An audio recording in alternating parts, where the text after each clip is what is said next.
महिला की न्यूड लाश की हुई पहचान प्रेमी और पत्नी ने मिलकर मुंबई की प्रीति को उतारा था। मौत के घाट पहचान छिपाने के बिगड़ा था। चेहरा गोरखपुर जनपद के पीपीगंज थाना क्षेत्र के बरघट्टा पुल के नीचे शुक्रवार की सुबह 35 साल वर्षीय महिला की न्यूड लाश होने की सूचना पुलिस को मिली थी। सूचना पर पुलिस और फोरेंसिक टीम मौके पर पहुंची और सबूतों को इकट्ठा किया। हालांकि उस समय तक शव की पहचान नहीं हो सकी थी।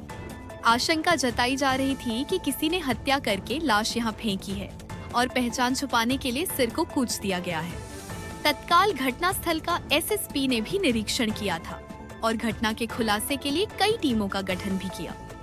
सोमवार को पुलिस लाइन के व्हाइट हाउस में प्रेस वार्ता के दौरान घटना का खुलासा करते हुए एसपी नॉर्थ ज्ञानेंद्र प्रसाद और एसपी साउथ दिनेश पुरी ने बताया कि महिला की न्यूड लाश मिलने के बाद इस ब्लाइंड मर्डर केस की गुत्थी सुलझाने के लिए पुलिस की कई टीम को लगाया गया था। लगभग 100 से अधिक सीसीटीवी कैमरों को खंगाला गया।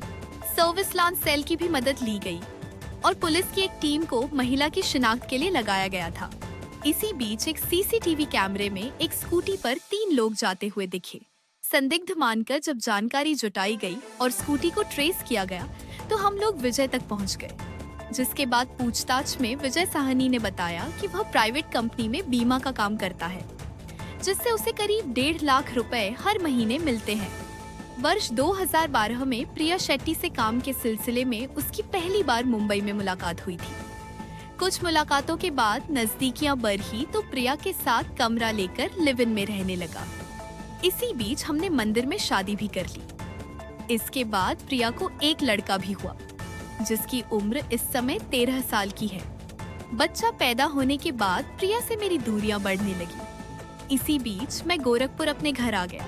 वर्ष 2014 में घर वालों ने मेरा रिश्ता संध्या नाम की लड़की से तय कर दिया। उसके बाद शादी कर मैं पत्नी के साथ मुंबई चला गया। 1 साल बाद इंस्टाग्राम के जरिए प्रिया से फिर मेरा संपर्क हुआ और हमारी मुलाकात होने लगी। इसी बीच पत्नी और घर वालों को भी मेरे और प्रिया के रिश्ते के बारे में पता चल गया। प्रिया भी मुझे घर ले जाने का दबाव बनाने लगी और कहा कि अगर घर नहीं ले जाओगे तो तुम्हारे गांव जाकर हंगामा कर दूंगी।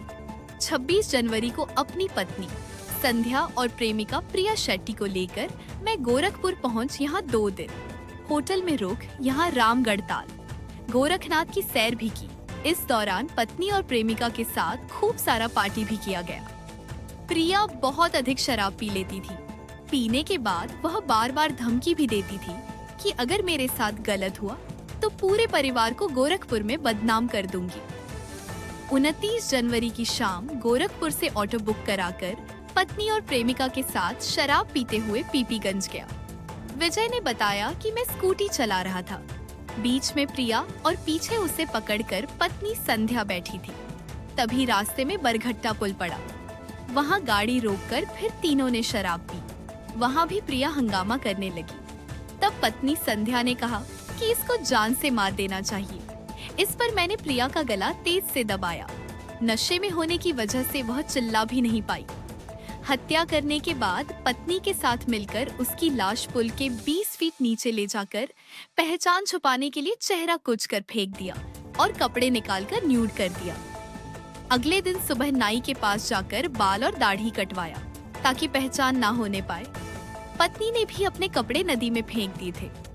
एसपी नाथ ने बताया कि यह एक ब्लाइंड मर्डर केस था, जिसका पुलिस ने सफलतापूर्वक अनावरण करते हुए असली गुनहगारों को जेल की सलाखों के पीछे पहुंचा दिया है। देखिए, आप लोग जैसा विदित है कि 30 जनवरी की सुबह थाना पीपीगंज अंतर्गत एक महिला की डेड बॉडी मिली थी और उस केस का आज खुलासा किया गया है। इसके अभियुक्तों की गिरफ्तारी की गई है। घटना में जो भी वाहन प्रयुक्त हुआ था उसकी बरामदगी भी की गई। सर, क्या कुछ किस तरीके से हत्या को अंजाम दिया गया था? घटनाक्रम क्या था? ये पुलिस के लिए बहुत चुनौतीपूर्ण घटना थी। ब्लाइंड केस, एकदम ब्लाइंड केस था। न महिला की शिनाख्त शुरुआती दौर में थी, न अभियुक्त कौन थे, कहाँ से आए थे, इसकी कोई जानकारी नहीं थी। लेकिन इस चुनौती को स्वीकार करते हुए गोरखपुर पुलिस के हमारी टीम ने एसपी साउथ और एसपी क्राइम के नेतृत्व में सीओ कैंपियरगंज और हमारी एसओजी सर्विलांस, चिलवा ताल, गोला, पीपीगंज और पीपीगंज में पूर्व में प्रभुदयाल, इन सबके कंबाइंड एफर्ट से इस केस का अनावरण हुआ है। पूरा प्रकरण ये है कि 2012 में मृतका और अभियुक्त का आपस में संपर्क होता है प्रोफेशनल कार्यों के दौरान। ये लिव इन में रहने लगते हैं। इस दौरान उनका एक बच्चा भी होता है जो मौजूदा समय में 14-15 साल का है। 14 में इसकी शादी यहाँ पे स्थानीय पीपीगंज में उस अभियुक्त की होती है। लेकिन इस दौरान जब पता चलता है पत्नी को, तो आपस में विवाद शुरू हो जाते हैं। उस विवाद को हल करने के लिए इनके ससुर द्वारा कहा जाता है कि आप लोग यहाँ चले आइए, यहीं रहिए। लेकिन इनके मन में कुछ और था। उसके बाद ये 2-3 दिन पहले घटना से यहाँ पे आते हैं गोरखपुर, स्टेशन पे रुकते हैं, होटलों में रुकते हैं, मंदिरों में घूमते हैं। फिर शाम को ये पीपीगंज में ऑटो से जाते हैं। वहाँ इनके ससुर द्वारा स्कूटी उपलब्ध कराई जाती है, जिसपे ले जाके उस पर पुनः विवाद होता है और मौके पे पति पत्नी ने मिलकर उक्त महिला की हत्या कर दी। सर, चेहरे को बताया जा रहा है उसको क्या वजह थी कि हत्या करने की, क्या वजह थी? जैसा आपको